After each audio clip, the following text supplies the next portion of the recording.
Kepolisian Resor Lombok Tengah, Nusa Tenggara Barat menetapkan seorang korban begal yang membunuh 2 orang begal sebagai tersangka. Korban begal yang ditetapkan sebagai tersangka. Pemirsa, korban begal ditetapkan sebagai tersangka oleh polisi setelah 2 dari 4 terduga pelaku begal tewas dalam duel di Lombok Tengah.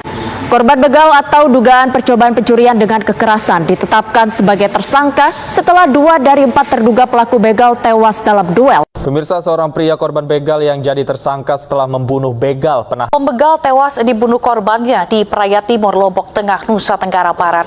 Buntut tewasnya kedua pelaku begal, korban pun menjadi tersangka pembunuhan.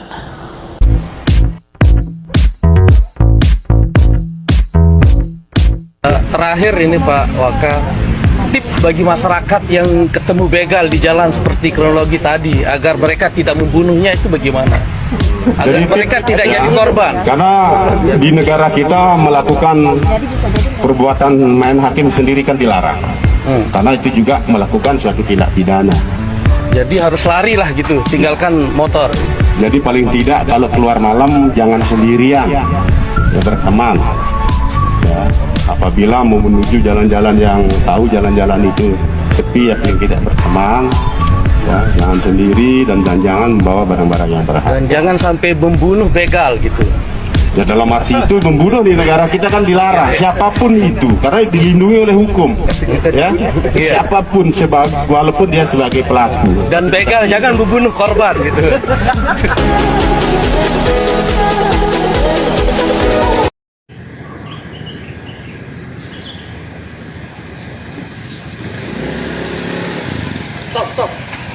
Stop. Ada apa, Mas? Maksud Anda turun. Gak usah banyak kaca, gak lawat, turun. Ada apa? Turun aja. Apa, Mas? Suruh saya turun di sini. Saya buru-buru mau ke rumah teman saya di sana. Masnya mau begal saya ya?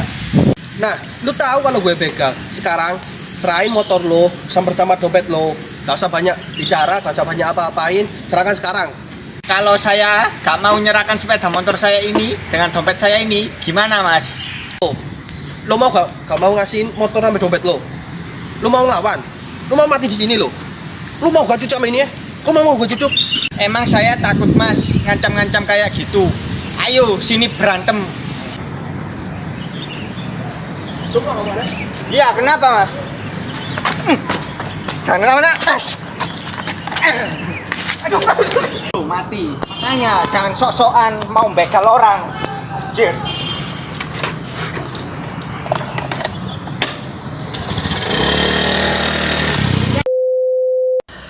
Dari berbagai berita dan video reka adegan sebelumnya yang menjelaskan kasus yang baru-baru ini viral, yaitu kasus korban begal yang dijadikan tersangka. Korban terjerat pasal 338 KUHP tentang menghilangkan nyawa seseorang dan pasal 351 KUHP ayat 3 tentang penganiayaan yang berakibat hilangnya nyawa seseorang.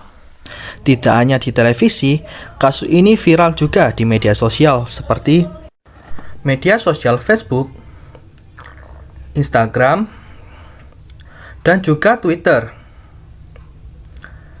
Dari sekian banyak komentar di media sosial tersebut, banyak netizen yang mengkritik dan mempertanyakan kualitas aparat kepolisian dalam mengawal kasus ini. Berikut tanggapan dan juga saran yang dapat kami berikan terkait kasus ini. Menurut pendapat saya, status tersangka yang diberikan oleh polisi kepada korban pembegalan yang membunuh 2 tersangka begal sebagai bentuk pembelaan dan penyelamatan diri adalah kurang tepat.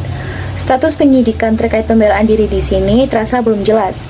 Pihak kepolisian pun dari awal tidak memberikan solusi yang tepat kepada masyarakat apabila kita menemui situasi tersebut, walaupun pembelaan diri tersebut disertai dengan pembunuhan. Lalu, sebaiknya tindakan pembelaan diri seperti apakah yang seharusnya dilakukan oleh para korban pembegalan? Apalagi jika disandingkan dengan fakta kalah jumlah oleh para pelaku dan korbannya. Apakah pihak penyidik harus menuntut masyarakat untuk tetap berdiam diri ketika mendapat ancaman? Lalu di saat masyarakat telah melawan begal dan kasus kejahatan lainnya, bagaimanakah peran pihak keamanan di sini yang dirasa belum menjalankan tugasnya dengan baik dan terbukti kasus tersebut masih sering terjadi di lingkungan masyarakat? Yang menjadi pertanyaan sekarang adalah bagaimanakah yang seharusnya dilakukan masyarakat? Apakah harus bersikap pasrah dan tidak melakukan pembelaan diri ketika menerima tindak kejahatan agar tidak dijadikan tersangka? Dan dilihat dari sisi peran pihak peradilan di sini, jika orang tersebut dipidana namun ada dasar penghapus, maka orang tersebut tidak dipidana. Namun kewenangan ini masih belum diberikan undang-undang kepada pihak penyidik. Apabila kita terpaksa melakukan pembelaan diri, disebutkan dalam pasal 49 apabila ada serangan terhadap diri sendiri, bahkan orang lain yang menyangkut harta benda dan kesusilaan itu tidak dapat dipidana. Hal tersebutlah yang dikatakan sebagai dasar penghapus pidana. Apabila kasus ini masuk dalam sistem peradilan dan dituntut oleh penuntut umum nanti adalah tuntut lepas dalam setiap tuntutan. Karena dalam pasal 192 ayat 2 akan dilepas dari tuntutan pidana apabila ia mempunyai dasar-dasar penghapus pidana, yaitu seperti tindakan pembelaan diri. Baik, di sini saya akan memberikan saran kepada Kapolda NTB dalam hal ini yang bersangkutan untuk menangani kasus tersebut. Saya menyarankan kepada Kapolda NTB untuk melakukan gelar perkara yang terjadi dengan kejaksaan, tokoh masyarakat, dan tokoh agama di sana untuk meminta saran dan masukan layak atau tidaknya perkara ini dilakukan proses hukum. Menurut kelompok kami, dengan keterlibatan masyarakat dalam melihat perkara ini secara utuh berdasarkan proses hukum yang dijalankan oleh kepolisian akan menjadi dasar sah Polda NTB untuk menuntaskan perkara tersebut. Terima kasih.